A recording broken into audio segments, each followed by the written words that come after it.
Up next, joining me on the market desk is Jeff Peterson. He's the president of Heartland Farm Partners. Jeff, it's always good to have you here on the show. Thanks for making the time. Oh, you bet. Always enjoy coming in and talking to you, Bryce. Let's start on the corn market. Corn harvest nearly complete. I mentioned that kind of at the top of the show. USDA continues their projection for a record yield. At this point, how realistic do you think that is?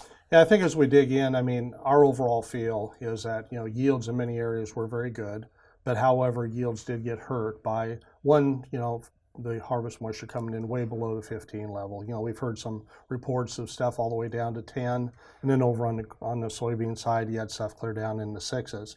But to come back on basically the harvest yield on the corn, I think what we're finding is we get into the tail end of that corn harvest, I think yields are coming back off just a little bit. And I think the biggest reason for that is that dry conditions, just the lack of subsoil. We just didn't have the moisture we needed to finish off that crop. So I think as we come in, I think we'll adjust USDA's yield down, but it's not going to be very much. It's probably only going to be, maybe a half bushel, a bushel at the most, and I think that would be probably pretty hard to do. Bottom line for corn, plenty of supplies. How does the demand picture look? Yeah, the demand picture actually looks really good, and you nailed it exactly. We've got plenty of supply out there, but there's a few things that we're really seeing on the demand side. The ethanol demand numbers, they're holding in there very well, and profitability is good enough at this point.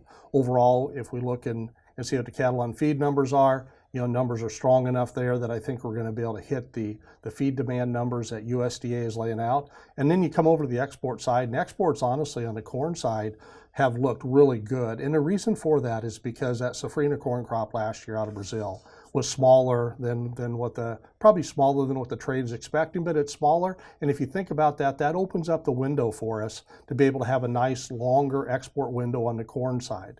And that'll take us clear back around until we get to probably, March into April into May of next year. Some would even say it could take us into June. The other thing that's helped us is the situation with Ukraine.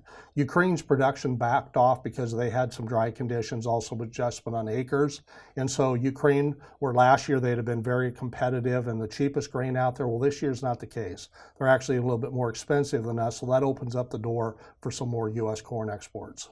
Go from corn to soybeans, big picture, we continue to see a lot of pressure in that market, I'm sure largely because of the supply picture. Plenty of soybeans, not just in the U.S., but also expecting big production in South America this year.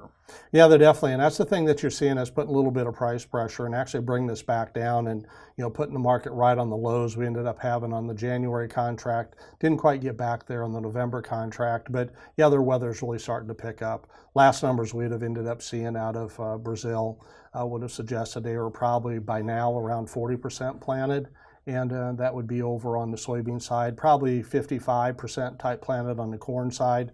Now, a few things we want to watch, though. That La Nina setup in the weather, even though it's a wet La Nina, what it's done is that it could give us some drier conditions in the northeast part of Brazil, also could bring in some drier conditions in the southern part of Brazil. And the southern part of Brazil is a little dry right now, but they were wet earlier. But the other part that's not getting a lot of talk is that as we go down to Cordova into Argentina, that also could bring some drier conditions down there. So I think that's something down the road that we're going to have to keep an eye on. For both corn and soybeans, reality is no farmer's happy with the price right now. Does that mean we'll have to watch for basis opportunities locally? Yeah, that's exactly what that does mean. So let's just take a look at that. What we're finding already is we're seeing some nice improvements happening on the soybean side at both the processor level and also the elevator level. One thing I do want to remind everybody, though, we're going to start seeing some shift in basically the bids, where they're going to switch their bids from being based off of November futures for that November delivery to be based off of January. Immediately when we see that happen, we'll see those bids widen out, probably in some markets by about 10 cents. But I think what will happen is very quickly, because those bin doors have closed very strongly from the farmer side, and these commercial traders are going to need to do everything they can to get that grain to move, we're going to see some improvement on that bean basis additionally yet. Over on the corn side, we're not quite as far along. What we're noticing there is that you're starting to see in some of the areas where harvest is finishing up, you're starting to see some of the ethanol plants first improve their basis, and you're seeing the elevators follow along. As we're looking at that corn export demand, that's really good, as we mentioned a little bit ago. That's spilling over and giving us support on the basis. But here's the thing we really got to think about. On the basis side, these strong basis levels are here not because basically we've got a lack of bushels. There's plenty of bushels out there. So what that means is that this year we're going to have to watch basis close, because if we get anything to run that futures price up, and there'll be things that will come along that will move it higher, as soon as that encourages movement of the cash bushels, then our basis will back off quickly. But in the time being, I think on both corn and beans, we'll see some stronger basis numbers yet.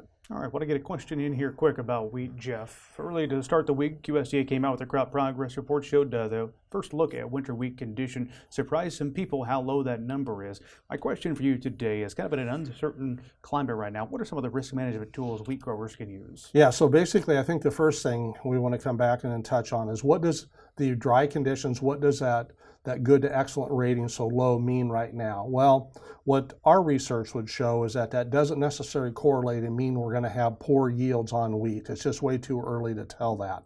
So I think from the risk management side, my hope would be is that most of them have some type of revenue-based crop insurance. By having that revenue-based crop insurance, that gives them the protection, whether you see that pullback in price or you see something on the yield side, but also what it does, it gives them the confidence to sell. Now, if they're not confident of making some sale at some point on the cash side, then they're going to need to step into the option market and use some puts or a combination of put and call strategy to physically be able to give them some protection on that wheat.